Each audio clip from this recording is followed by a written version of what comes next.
Today we're talking with Cristina Moise, and Cristina is a master trainer of NLP, trainer of hypnosis and timeline therapy.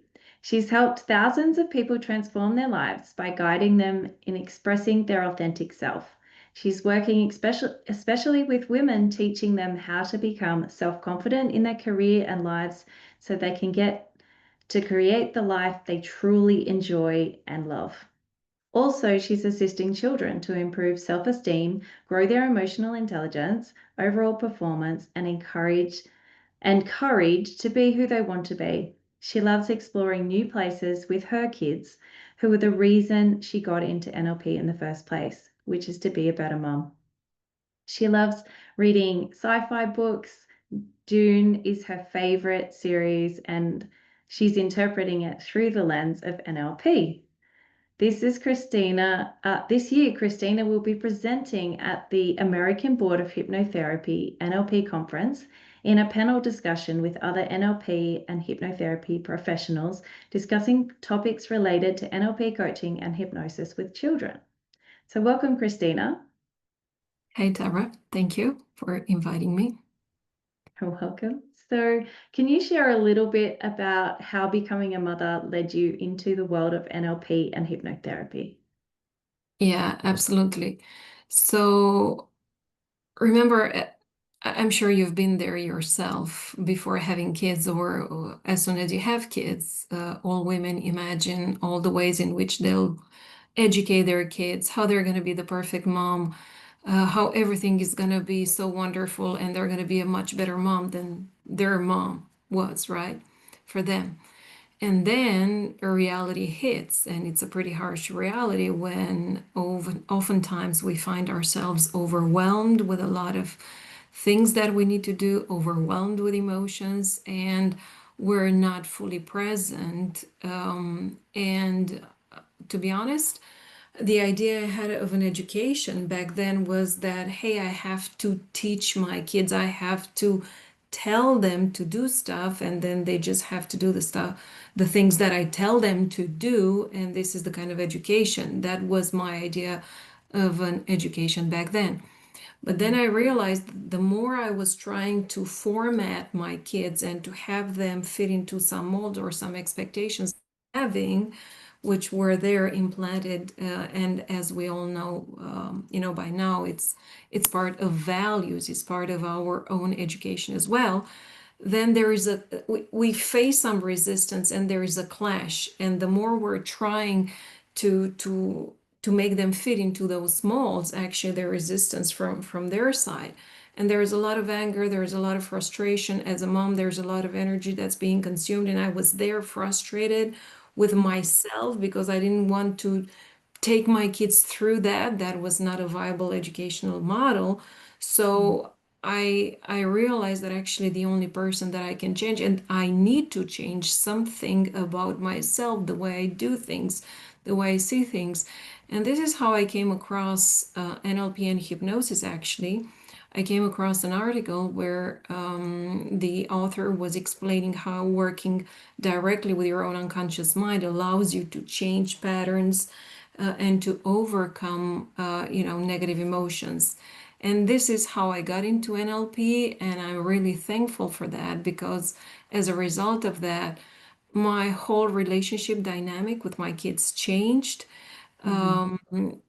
I see it from a different perspective, more of an acceptance of love, of being able to make them feel safe and love no matter what happens. And this is a great place because once they get that from you, that they are safe, they are loved no matter what, they understand that they can go through any situation and no matter what happens in life. So NLP, I'm really thankful to it for helping me with that. And this is why I love guiding women. And many of my clients, they're walking the same path. They Mhm. realize it's not the child. The child is perfect. It's not broken. It's Mhm. nothing wrong with the kid. But actually, the kid, if it triggers something in you through their behavior, it's your responsibility to go inside and see exactly what is there maybe that needs, you may call it healing, or that may needs to be resolved, something that's that needs attention in you. So Yeah. instead of being mad at the kids for pushing your buttons, I Mhm. would say instead of that, be thankful for them for bringing up to the surface old emotional patterns that were unresolved, because here they are now presented to you for attention and for resolution. Yeah, that's amazing. You certainly, when you're plunged into motherhood, go looking for those other tools, don't you? When you just all of a sudden like, I don't have a strategy for this. Like, Yeah, what am I going to do? yeah, exactly. And I went to some parenting, sessions and workshops. They were helpful to some extent to really understand the kids' behavior. But again, the focus is like, I gotta change the kid. Whereas with NLP, there's nothing wrong with the kid. And I really love the approach and understanding that the child is fine. It's absolutely amazing. And learn to look at your children as being magnificent, as having that potential. Maybe some Mhm. of their strategies are, entangled, or maybe they're a little bit turned upside down or inside out. And your role as a parent is to guide them gently and lovingly to become the best version of themselves. Yeah, great. Amazing. I mean, that's what we all want for our kids, right? So just tell us a little bit more about that focus on confidence and self-expression for kids and how working with NLP and hypnosis tools might help. Yeah, absolutely. So when it comes to education, it's really easy to fall into a paradigm where we just need to follow other people's advice or some educational, model. You have to teach your kids this and that, and they should conform with this and that. But actually, that's quite restrictive and limiting for the child and for the parent. Mhm. And it's limiting the opportunity for exploration. And Mhm. the reason why I actually wanted to focus so much on confidence and self-expression is because my educational background as a child, I was like, you gotta do what your mom and dad tell you if you want to be successful in life. If you want to have it all, do as I say, and everything will be fine. And then I did what they said, and it was fine, but only up to a point, because then there would be some feeling of maybe I'm not that fully happy with myself, or I wish things were different. And oftentimes, kids are like taught, and also, I mean, as a woman, I'm speaking as a woman, taught to repress their own expression, their inner voice for whatever reason.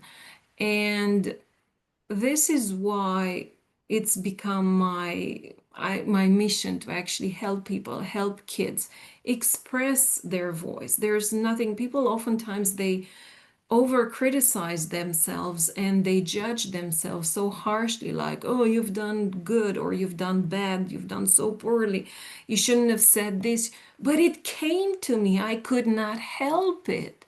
Mhm. And instead of judging and thinking whether that was good or that was not good, which is the more we criticize and judge ourselves, the more we undermine our self confidence. We install doubts in who we are, in our thinking. Mhm. Something came to my mind. I don't know how come, but maybe it's something that needs some exploration or some attention. So that's why I now love teaching women, teaching kids and people how to start listening to their like inner voice, trusting themselves, trusting what we call the unconscious mind. Because there's a lot that we can learn from ourselves, paying attention to who we are, our thoughts, our emotions, and so on. So instead of following other people's advice or patterns, start thinking on your own to fit questioning your why do you think of things like this? What makes you say this or that? So be curious about you and have the courage to express yourself and your thoughts, because you might have something unique that other people can benefit from. Yeah, sure. Amazing. Okay. So, what are some of the biggest, you've touched on some of these definitely for kids, but in particular for children, what are some of the biggest emotional challenges that you think they're facing today? Um, well, I know there is a lot of talk these days about bullying in schools and children being bullying each other. So that's one aspect, and it comes along with a lot of frustration, a lot of fear, a lot of anger, and so on, and sadness. So Mm, that's one aspect. And what I'd like to also emphasize is the fact that whatever emotional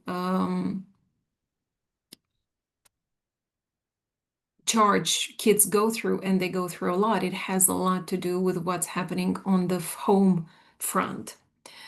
mm, How the relationship of their parents or the family relationship and the family dynamics is actually impacting them.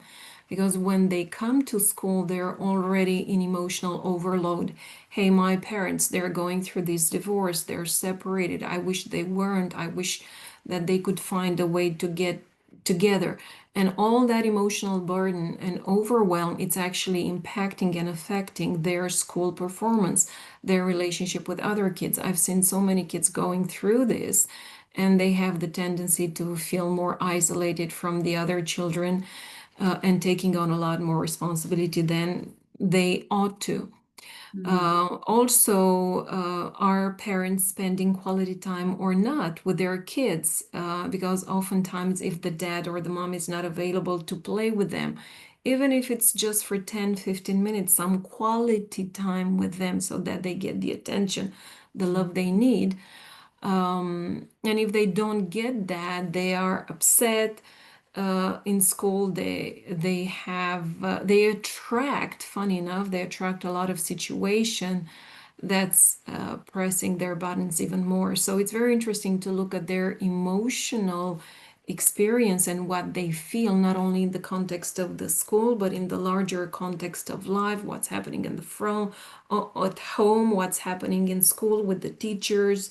Are they allowed to speak? Are they allowed to express themselves? And in all their areas of life. But they're going through a lot, and I'm happy that today, compared to when I was a kid, right, in the 80s. I mean, back in those days, mom and dad were telling me that if you feel sadness, it's a sign of weakness, right? Or don't feel fear. It's not, mm, uh, it's not appropriate. mm, And luckily, there's more awareness on the importance of emotions. And hopefully, both kids and parents and teachers understand that emotions are just natural, even if they're negative. They mm, are okay. And it's just a means through which we are actually brought it's brought to our attention that there's something we need to do different or something that we need to learn. mm. Sure. You touched on that. That's a lot of information. Thank you. Like that's You're great. But you touched on something there just at the start in bullying. And I think that that's, it's a big topic throughout schooling. It's not just at any particular age. It can come on sort of at any time. What do you feel like the NLP or hypnosis tools are out there to be able to support parents who are supporting a child through this welcome. bullying, times of bullying? Because often it's a bit of a, that what happens at school is outside of their control in a way. How do they support their child at home? Yeah, that's a great question, and I love the fact that you ask what can parents do, because it goes back to the parent. And I'm sorry to say that, but I'm gonna say it. Bullying starts at home with the way the child is treated. Because if a child is constantly criticized, if the Mm, child is constantly being put down by the parent, you never do anything right. You're always missing this, or you're always doing things the wrong way, then in school they become the typical character who would be bullied by the other kids. So Mm, it starts at home first with the parent learning to manage their own emotions mhm, and understanding that it's not the child's fault if they feel anger, if they feel sadness, instead mm, of blaming the kid or calling the kid's responsibility for making me feel angry. And as we know, NLP and hypnosis teach people how to take responsibility for everything they think and feel. So mhm, I am feeling this for whatever reason, and I know that's something inside of me that's unresolved that needs attention. And this is mhm, why I'm feeling anger or sadness or and it's not something that the child has done. Maybe the child is minding their own business, doing what they're I mean playing, exploring things around. And the moment a parent takes responsibility for that, for their emotions, and it took me a while also to understand this, mm, and I'm going to give you the example with my son. I mean, he would always he would have a cup of milk and, just spill it over, and I would get like upset and so on.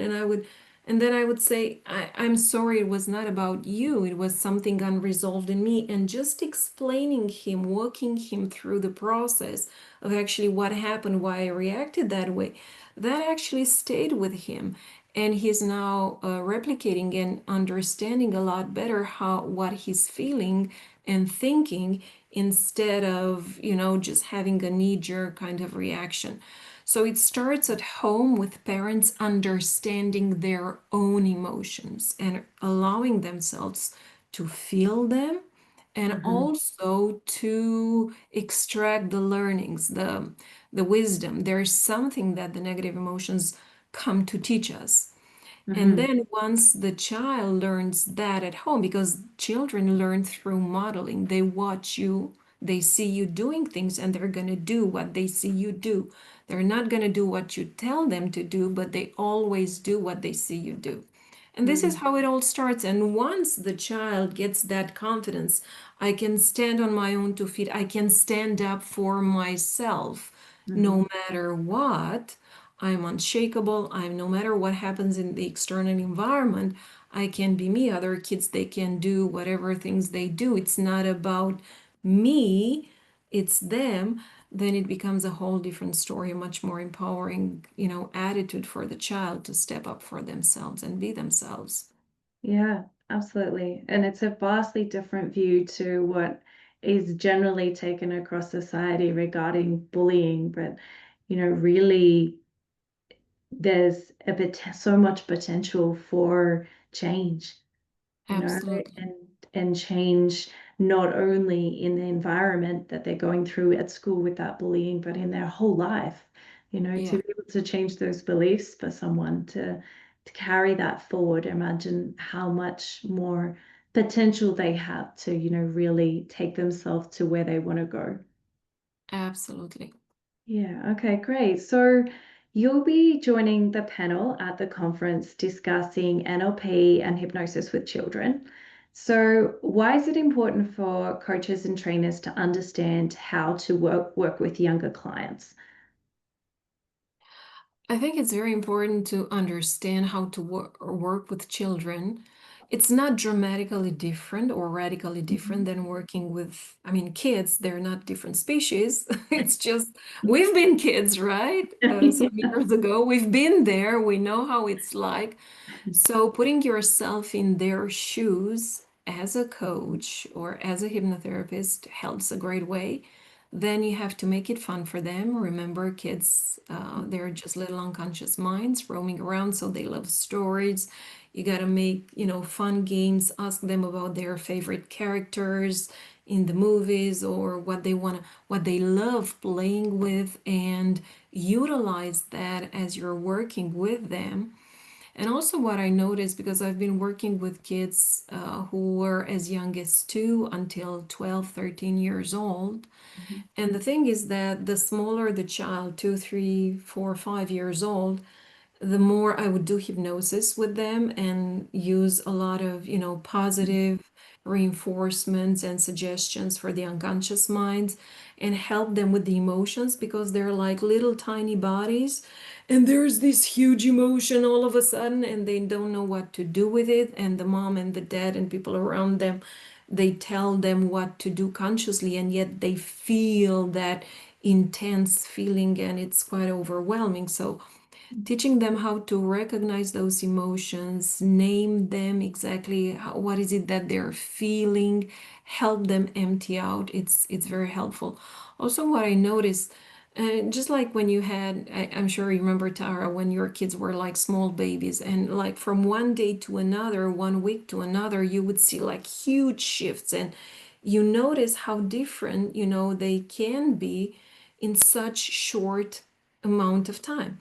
And I Mm. noticed that even with kids, I mean, the way I would work with a child that was 5, 6 years old would be slightly different than a 7, 8 years old, than 8 and 9 years old. So you have to gauge where they are in their evolution and utilize. They're giving you a lot of information, they're giving you a lot of stories. So utilize that and don't try and fix all or put all the kids into the same methodology. I mean, be flexible with your approach and be curious about where the child is in their journey.